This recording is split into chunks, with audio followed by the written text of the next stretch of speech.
Okay, magandang hapon po sa bawat isa at sa mga manonood nito, no? Nitong video na to. And of course, sa ating mga kapatiran, no? Na hindi naka-attend for today. So, magandang hapon po sa inyong lahat. At hopefully, everything is okay. Everything is fine as we are going to listen, no? Dito sa bahagi ng salita ng Panginoon na pagninilay-nilayan natin, no, sa mga oras na to. Well, before we are going to tackle, no, some the Word of God for today, let us just pray, no, for God's spiritual guidance and of course understanding para sa ating lahat. Okay, let's pray. Father God, we thank you for today. We thank you for the blessings that you have given to us. Lord, marami pong salamat sa patuloy na kalakasan ng katawan na inyong ipinagkakaloob sa amin. At I pray, Lord, that you forgive us of our shortcomings and sins in the past days and past weeks. So, Lord, give us the spirit of understanding for today, the spirit of acceptance of your word and your will upon our lives.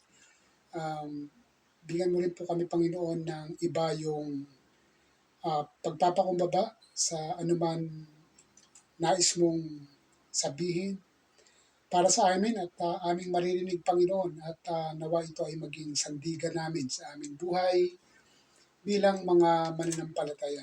Lord, ang lahat ng ito ay um, pinapanalangin namin sa pagkatanam namin na ikaw ang isang sadyang tumutulong sa bawat isa. And of course, we are doing this not for our sake, but for your glory.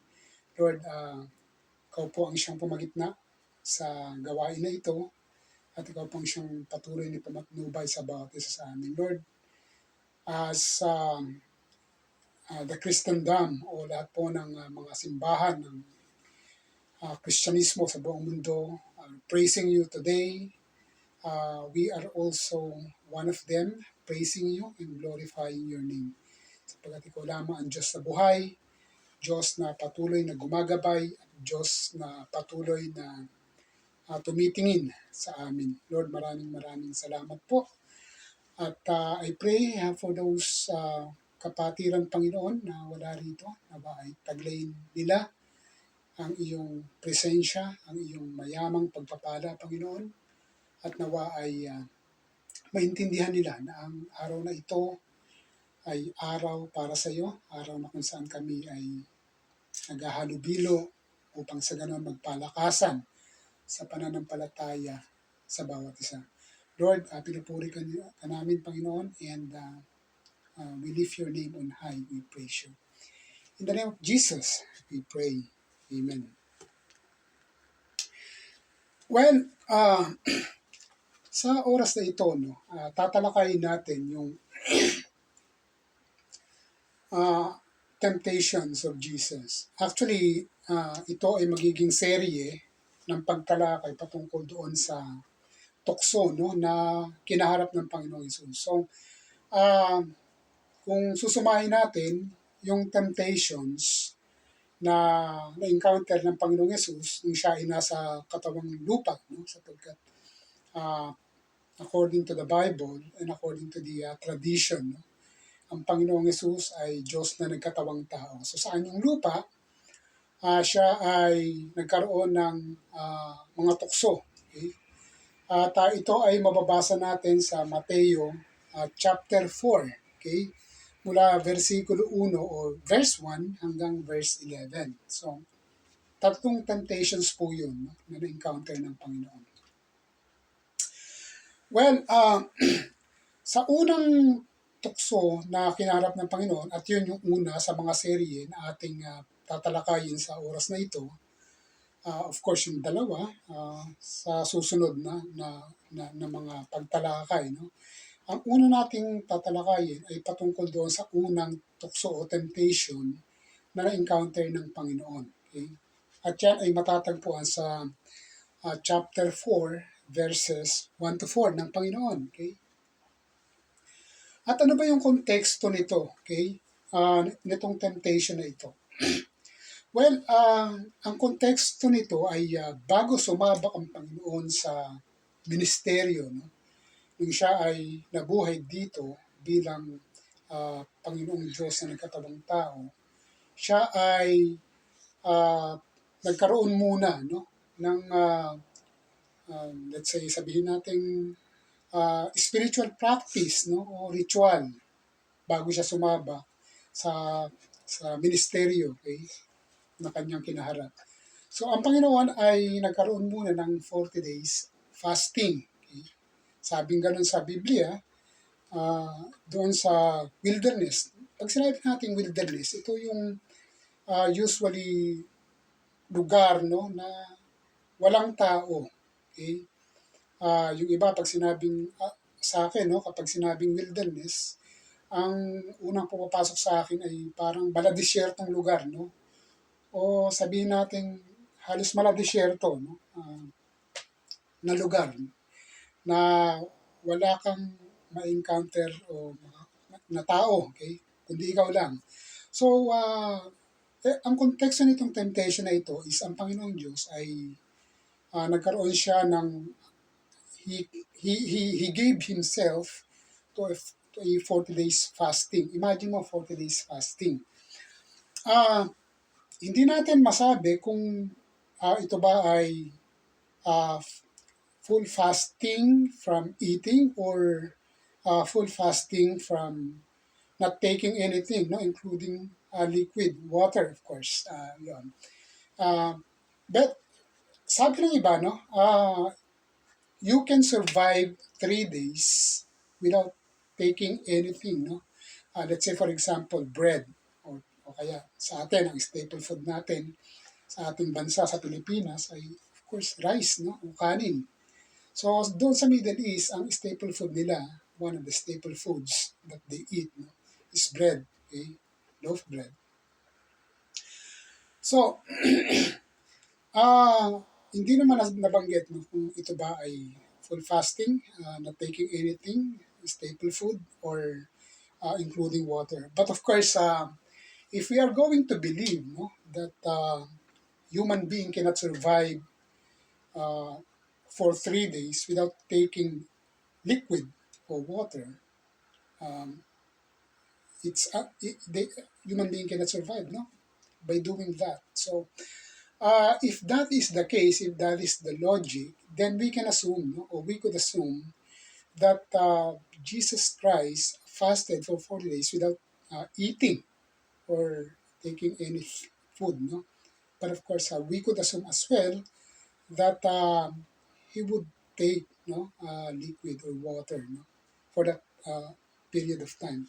But of course, we never know sapagkat hindi naman nasabi sa Biblia when we say fasting na nangyari for 40 days ay ito ba ay full fasting talaga without taking anything, without drinking water. No? Well, yung food, pwede, no? Pwedeng hindi siya talaga kumain. The number 40 is very significant, no? 40 days fasting, tapos yung tradition natin na 40 days nung namatay ang Panginoon, 40 days na naglagi, no? Dito sa kalupaan when he resurrected, no, from the dead. Tapos, the word 4, no, it's a significant number in the Old Testament because if you notice, sa Lumang Tipan, no, nagkaroon na the people of Israel were tested of just walking for 40 years, no, doon sa wilderness without even stepping, okay, into the promised land. Actually, dalawa lang, no? Yung nakapasok sa promised land or out of them, okay? Na natunghayan yung promised land sa kanilang mga leaders, itong si Caleb at saka si Joshua. So, 40, okay? 40 days fasting. Sa atin, no, sa ngayon, maraming mga Kristiyano, they do practice fasting. No? They practice fasting. Yung iba, they practice it for 3 days. Yung iba naman, 1 day. At some people are doing or are fasting all because of health reasons, no? Which I do. Okay? Sometimes kakain ka ng there is such a thing as 16-8 for you to be able to maintain, no, your weight. For 16 hours hindi ka kakain, and of course ang eating window mo is 8 hours, no? And then after that you go fasting for about 16 hours. Yung iba naman, no, they try to do they try to fast for 24 hours, which I also did, no, several times, for health reason, no. Yung iba naman, they fast for 3 days, no, 72 hours. So without taking anything, and yung iba, they do that without even taking liquid or food, no, anything, just fasting. But of course, naging trending na ito ngayon, no, itong 16-8 or sabihin na natin 18-6, fasting, basta fasting, no? Meron namang iba, no, na for them to be able to do or maintain weight, they do crash fasting. No? Pag sinabi natin crash fasting, ito yung hindi kakain, no, for some time kasi merong party, no, na dadaluhan, okay? And of course, pag sinabi nating party, birthday party, wedding party, etc., no, uh, you will expect, no, na marami talagang food na nandoon. And of course, since maraming food na nandoon, maraming pagkain, you cannot avoid, no, na to eat talaga, as in party eating, no. So yung iba ginagawa, hindi kakain. Then after that, they do, yun tinatawag na crash fasting. Okay? Which is, of course, not good enough. Okay? Sapagkat kapag yun yung style mo, ang tendency, no? Kapag nandun ka na sa party, talagang uh, yung urge mo to eat, no?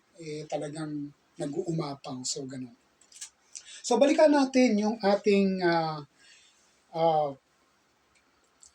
biblical topic, no? Itong series on Jesus' temptations.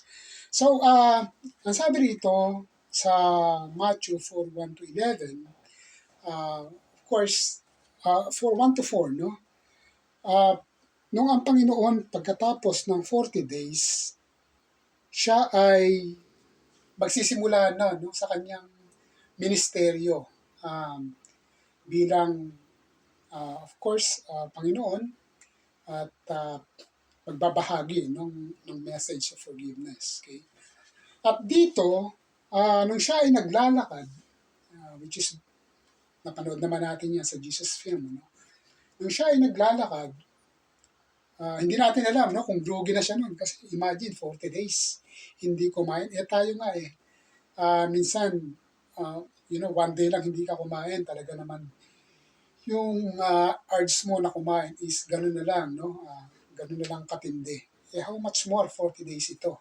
Okay? So, may mga nagsasabi na ang Panginoon, during this time that He encountered Satan, yung devil, no? Na kung saan sinabing gano'n na gawin mong tinapay itong bato. Okay? Sapagkat gutom na ang Panginoon, no? Upang sa ganun siya ay makakain, no? That's the very first temptation ng Panginoon, no? Make this stone to become bread. So, Sabi nito, Jesus was led by the Spirit into the wilderness to be tempted, no? Sa ilang, okay? Walang kahit na sino nandoon. Just to be tempted by the devil. So, katulad na sinabi natin kanina, after fasting 40 days and 40 nights, he was hungry, no? He was hungry. Siguro he was hungry to death. Okay? Gutom na gutom siya. Well, that is natural. Okay? Natural yun. Talagang gutom na gutom ka. Imagine mo, one day nga lang hindi ka kumain. Talagang gutom na gutom ka. So the tempter came to him and said, "If you are the Son of God, tell these stones to become bread." So again, if you are the Son of God, tell these stones to become bread. Okay? Puro, napakaraming bato ron, no? Na malalaki. Yung sa Jesus film nga, no? Humawak pa siya ng bato, no? Tinignan. So, sabing ganon ng David, if you are the Son of God, tell these stones to become bread. Imagine dito, try natin no? Uh, i-dissect, no? Itong sinabi ng tempter. Sabing ganon, came to him and said, if you are the Son of God. Okay? So dito, sa salita na binanggit dito ng devil, no? Ng Diablo, na tumukso sa kanya, if you are the Son of God, doon pa lang, no, makikita natin kung sino ang Panginoon. Okay? Kumbaga, parang ang Diablo mismo, nagkaroon, no? May 100% idea na kung sino ang Panginoon, kung sino si Jesus, no? Kaya nga, sabi niya, kung anak ka ng Diyos, okay? Sabihin mo sa mga bato na ito na maging tinapay. Okay? So dito sa sentence na binigay rito o sa mga salita na binitawan dito ng Diablo, dito makikita natin kung gaano makapangyarihan ang Panginoon. Okay? So just imagine, nanggaling mismo sa kaaway, no, sa Diablo, if you are the Son of God, kung ikaw ay anak ng Diyos. Alam niya na ang Panginoong Yesus, okay, at that very point, ay makapangyarihan. Alam niya yon, kaya nga siya mismo nagsabi, if you are the Son of God. So dito, pinapakita kung sino ang Panginoong Yesus. Well, sa ngayon, no, maraming mga religious leaders, okay, na nagsasabi na sila yung anak ng Diyos. Sila, anak ng Diyos, well, lahat naman tayo, we are children of God. Pero yung sasabihin mong anak ng Diyos, very specific at merong deeper meaning na katulad ng Panginoong Yesus, well, iba yon. Okay? Ibang issue yon. Okay? Parang pinipilit mo sa sarili mo at pinipilit mong maniwala ang ibang tao sa'yo na ikaw ay anak ng Diyos, nakahalintulad ka ng Panginoong Yesus, well, ibang issue yon. Okay? Of course, iba naman yung we are children of God, especially when we accepted Christ as our Lord and Savior. Iba yon. Okay? Kumbaga lahat tayo. Pero yung very specific, parang you are mentioning, no? Especially for you, na you are the Son of God. Parang you are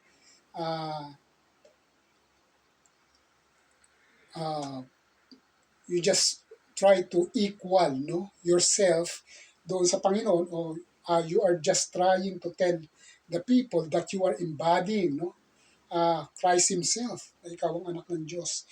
Dito sinabi, ang Panginoong Jesus, sabing gano'n ng tempter, if you are the Son of God, the Son of God, okay? The article the, it implies deeper meaning and so much emphasis, no? Pag sinabi natin the, nag-iisa lang to, okay? When we say, kapag article a or an, isa lang, okay? Sa marami. Pag sinabi natin the or the, ito ay very specific, nag-iisa lang, definite article ito, no? dito, indefinite article. So, sinabi rito ng Diablo, ng tempter, if you are the Son of God, okay? So, ibig sabihin, uh, it's definite, specific, nag-iisa lang ang Panginoong Diyos, ang anak ng Diyos. If you are the Son of God, tell these stones to become bread. Well, dito, sabi ng iba, no, maaring etong scenario na ito ay hallucination, no, on the part of Jesus. Kasi imagine mo nga naman, okay, 40 days, wala kang kain, no? Ah, anong may parang it's very common to humans or humankind, no, to think of several scenarios na kala nila totoo, okay? Hallucination. Kaya ang sabi ng iba rito, siguro itong temptation na nangyari na ito is just Jesus was just hallucinating. Pero it's a fact. It is written. No? Itong number one temptation na ito ng Panginoon Diyos, ng Panginoon Jesus. Sabing gano'n, again, tell these stones to become bread. Sabihin mo sa mga bato na ito na maging tinapay if you are the Son of God. Okay? So, binigyang diin ng Diablo ang kanyang pagkakaunawa patungkol sa Panginoong Yesus. At alam ng Diablo na naiintindihan ng Panginoon kung anong ibig niyang sabihin. Okay? Alam ng Panginoon at kilala ng Panginoon kung sino siya. Okay? So,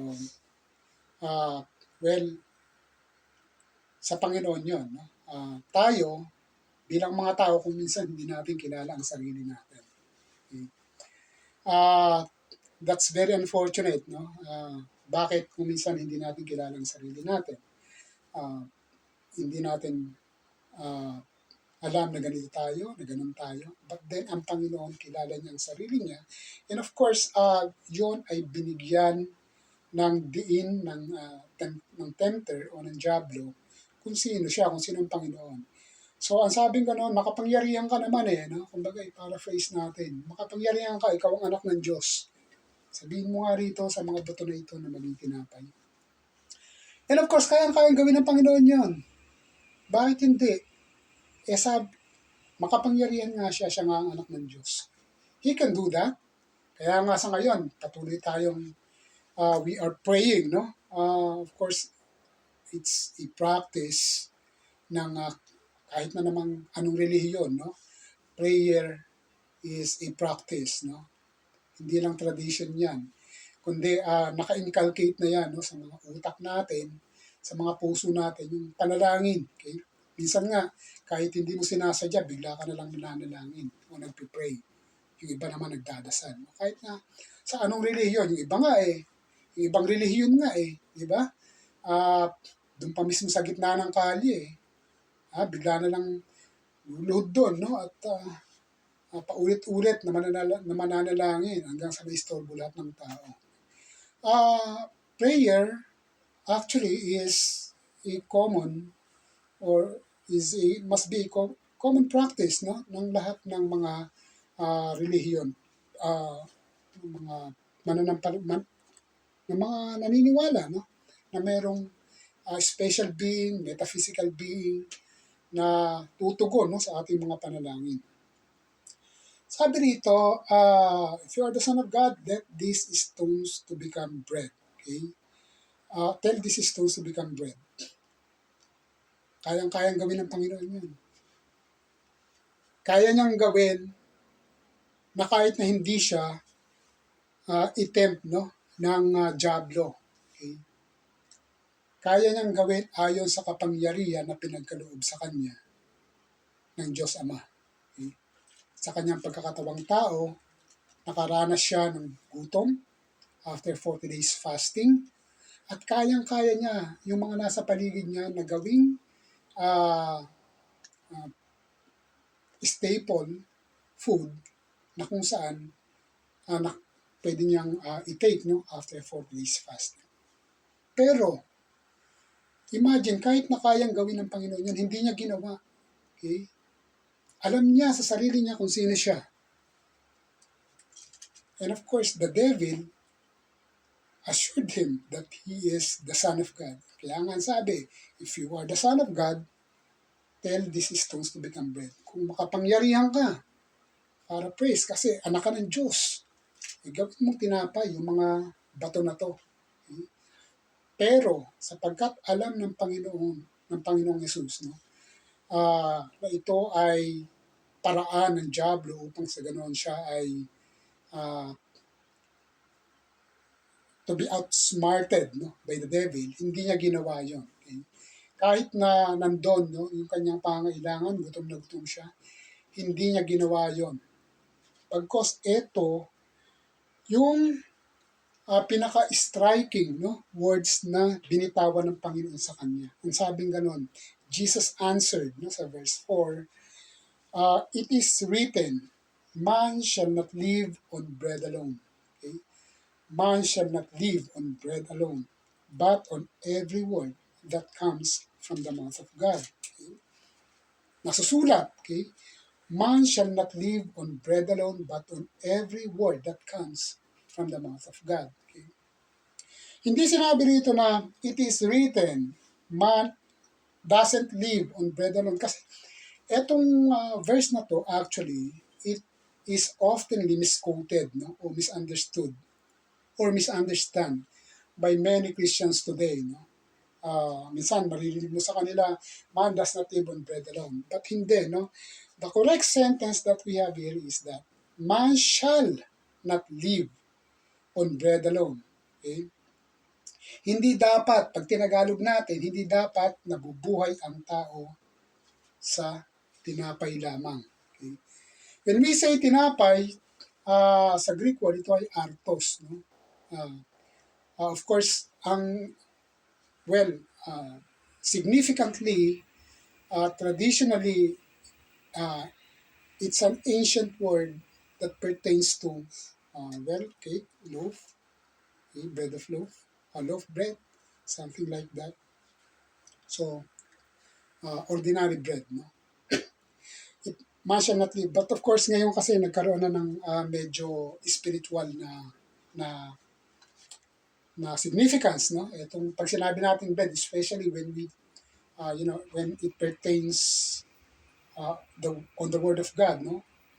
Well, uh, we can easily think, no, na yung tinapay na yon is tinapay ng buhay, and of course, tinapay ng buhay none other than the Lord Jesus Christ. Pero sa punto na ito, no, it is written, man shall not live on bread alone. Yung bread dito na tinutukoy ng Panginoon is an ordinary bread. Staple food, no? Kumbaga sa Pilipinas, ang staple food natin is rice, no? With ulam, okay? Pero bigas talaga, no? Sa Southeast Asia and even sa Asia, no? Rice talaga ang staple food. Dito sabi ng Panginoon, man shall not live on bread alone. Okay? Hindi dapat, okay? Hindi sinabi na hindi sa tinapay nabubuhay ang tao. Hindi ganoon, kundi hindi dapat. May salitang dapat. Ibig sabihin, of course, we have to eat bread. We have to eat rice. We have to eat foods. Okay? Kasi kung hindi tayo kakain, ano mangyayari sa atin? Okay? Mamamatay tayo, no? And we are killing ourselves. Pero hindi dapat doon lang pipirme, no, yung mga pag-iisip natin. Okay? Kaya nga sabi ng Panginoon, man shall not live on bread alone. Okay? Hindi lang dapat sa tinapay na bubuhay ang tao. Kasi dito, makikita natin dito yung dichotomy, no, na paniniwala ng ibang mga philosophers. Okay? Patungkol dito sa ano ba yung katauhan ng tao. Okay? Ano ba yung bumubuo sa tao. Okay? Well, sa atin, no, binubuo tayo, sabi ng iba, no, trichotomy, well, that is very technical. Pero dito, nakikita natin yung dalawa, binubuo ang tao ng physical, yung katawan, ito nakikita ninyo, kung sinong kasama nyo, no, nakikita ninyo, physical, at yung hindi natin nakikita, spiritual, no, yung spirit. Okay? Dito, ang sabi ng Panginoong Yesus, man shall not live on bread alone. Hindi lang dapat, no, sa tinapay nabubuhay ang tao. Hindi lang dapat sabihin natin sa pagkain nabubuhay ang tao. Well, pag sinabi nating tinapay sa lumang tipan, ito ay tumutukoy sa provision ng Panginoong Diyos. Okay? Sa kanyang mga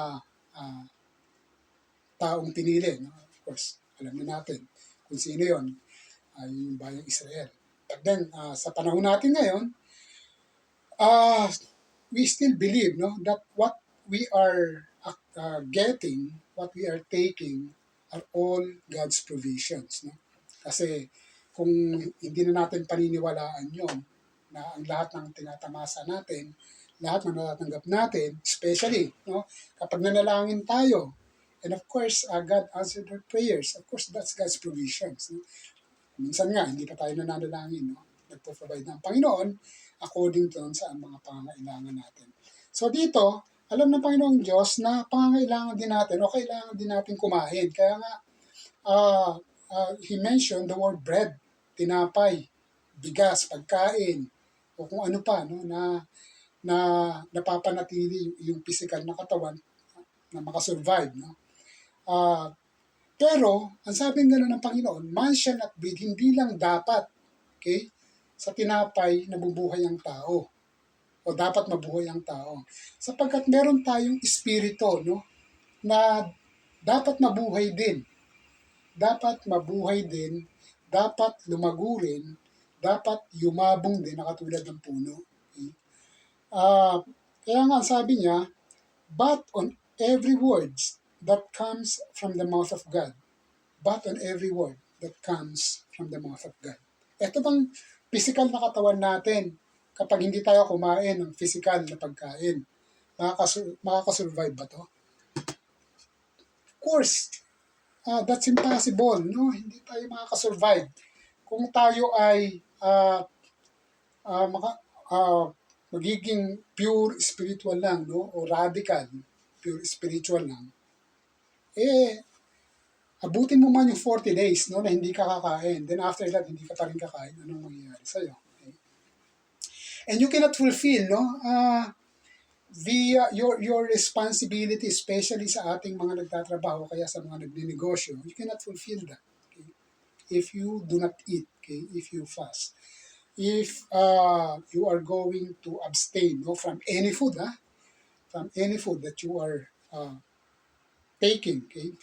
So, pero, hindi lamang doon Sabi ng, hindi lamang dapat doon nabubuhay ang tao. Sapagkat tayo ay meron ding espiritu na dapat mabuhay. Kaya nga sabi ng Panginoon, but on every word, subalit sa bawat salita na nanggagaling sa bibig ng Diyos. Okay?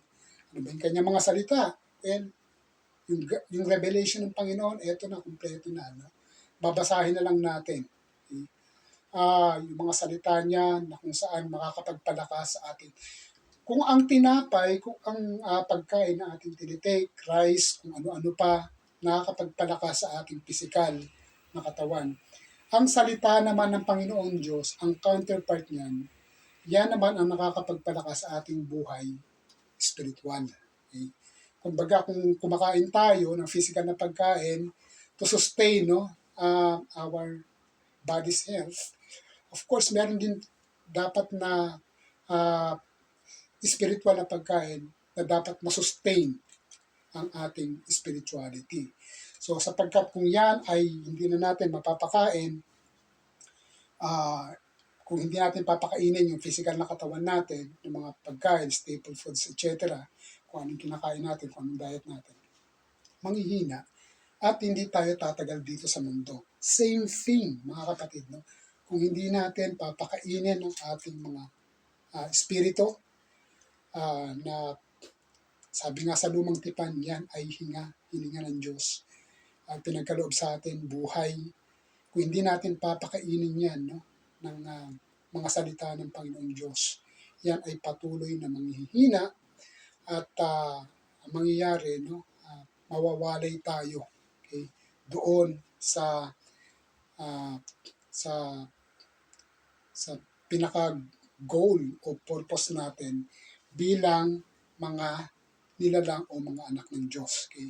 So, napaka-importante na malaman natin, okay, na aside from the physical foods that we are going to take, there must be spiritual foods that we are to take as well. At ang sabi rito ng Panginoon, malinaw na kanyang tinuran dito. But on every word that comes from the mouth of God. Okay? So, hindi lamang tayo dapat mag-focus doon sa physical bread, no? O kung ano man yung kinakain natin. Kundi dapat, no, isipin din natin na meron din tayong espiritu na dapat ay kumakain, okay, ng mga salita ng Panginoong Diyos. Okay? Sa ngayon, napaka-fortunate na natin, no? We live in this postmodern world where we can enjoy the postmodern technology, no? Postmodern sa mga term yan ng mga philosophers. Pero sa ngayon, we can enjoy, no, the benefits of having this technology. Okay? Sa ngayon nga, no, dati, kapag pupunta ka ng church, dala-dala mo napakalaking Biblia. No? Kaya makakantsyawang ka eh. No? Kapag pupunta ka sa simbahan, lalo na kapag malayo-layo yung simbahan, maglalakad ka. May dala kang Biblia na napakalaki. Sa ngayon, cellphone na lang eh. Ida-download mo na lang yung mga apps, mga Bible apps. At kung gusto mo naman ng araw-araw meron kang devotion, iset mo lang no, yung ibang Bible apps at magkakaroon na ng notification sa cellphone mo kung anong Word of God na pwede mong basahin at pwede mong i-memorize na for yourself. So, sa ating ganun ng Panginoong Yesus, but on every word that comes from the mouth of God. Okay? Meron tayong espiritu, mga kapatid, na dapat mapakain ng salita ng Diyos. Hindi salita ni pastor o hindi salita na kung sino-sino, kundi salita ng Diyos na nanggagaling sa bibig ng Diyos. At ito yung Bible natin. It's already a full revelation of the will of God sa ating mga buhay. The only thing is, basahin lang natin, understand, assimilate, okay, accept whatever the will of the Lord is in our lives through that particular verse of the Bible that we are reading. So, napakahalaga, okay, sa atin upang patuloy tayong makasurvive, lalong-lalo na sa mga panahon na ito, na meron tayong pagbabasa, pag-aaral, pag-iintindi, pag-unawa, pagtanggap, pagpa-practice, at paggawa patungkol sa salita ng Panginoon, kung ano yung gusto niya, ginagawa natin. Okay? Hindi yung nabasa lang natin, hindi natin ginagawa. And of course, bahagi no ng ating patuloy na paglago, no, survive, no, bilang anak ng Diyos, bilang spiritual, bilang Kristiyano, is to always have that conversation with God. Sapagkat isa yan sa kanyang mga sinabi. No? Sabi nga ganon sa 1 Chronicles no, 16:11, look to the Lord and His strength, seek His face always. No? Lagi niyong tingnan no, ang Panginoong Diyos at kanyang kalakasan. No? Lagi niyo siyang seek His face always. Lagi niyong hanapin no? ang mukha ng Panginoon. Sa pamamagitan ng of course, hindi naman yan sa pamamagitan ng literal, no? Na pangunawa, kundi sa spiritual na pangunawa. Dito, sa ating pagtatapos, no? Sometimes, if not most of the times, we yield to our weaknesses just to please our physical senses. No? Minsan, no? O kaya hindi lang minsan. Lagi. No? Kung ano yung kahinaan natin, talaga, we yield to that, no? Just to please our physical senses. Okay? Maraming kahinaan ng tao. Okay? Itong temptations ng Panginoon, ilan yan sa mga kahinaan ng tao. Okay? But the Lord had a different approach in this very first temptation. No? Sa unang temptation na ito, ang Panginoong Diyos ay meron siyang special na approach, no? And different. It's a radical one. Ito yung nag-rely siya sa God's provision. Anak na siya ng Diyos, makapangyarihan. He can do right at that moment, no? Na gawing tinapay yung bato. Okay? Pero hindi niya ginawa yun. Sapagkat alam niya sa kanyang pagiging katawang tao na may provision ng God the Father for him to be able to survive, no? Rather than exercising his own power. So the Lord encourages us to always think that we shall not live on bread alone or anything that is suggests, but we shall rather give weight on our relationship with Him through His Word and obedience to it. No? Tayo ay ginaganyak, no, ng Panginoong Jesus, ng Panginoong Diyos, na wag nating isipin, mag-focus masyado doon sa physical, no, o literal na tinapay, bread. Sa ngayon, pag sinabi nating bread, no, sa ating pangkasalukuyang panahon, no, pag sinabi nating bread, it's money. Okay, kasama na dyan. You should not always think, focus absolutely on bread. Okay? We should not live on bread alone. But the Lord suggests that we shall rather give weight, no? Bigyan din natin pagtuunan natin, no, ng atensyon yung ating relasyon, okay? Yung ating ugnayan sa Panginoong Diyos sa pamamagitan ng kanyang mga salita. At hindi lang nagtatapos doon, no? At ang pagsunod dito. Okay? Of course, that is the way, no, for us to be able to spiritually survive. Okay? Sabi nga sa 1 Peter 5:7, cast all your cares on Him for He cares for you. Ay pagkaloob ninyo sa Kanya, okay, sa Panginoong Diyos, ang lahat ng inyong alalahanin at siya ay patuloy, no, na nagkikare, okay, for He cares for you. Patuloy na nagbibigay sa inyo ng care. Okay? At ang sabing ganon sa Matthew 6:33, seek first His kingdom and His righteousness. Okay? Inuna ng Panginoon dito yung Espiritu. Yung pangailangang Espiritu na dapat mabigyan, no, ng kapararakan, okay? Kesa doon sa physical. Okay? Seek first His kingdom and His righteousness. So again, may obedience doon. Seek first His kingdom, ang kaharian ng Panginoon, and His righteousness, yung kanyang katwiran. And all these things, okay, lahat ng ito will be given to you. Ano ba yung mga kailangan ninyo? Pagkakalob ng Panginoon yun. And that's why we pray. Okay? So again, cast all your cares on Him, for He cares for you.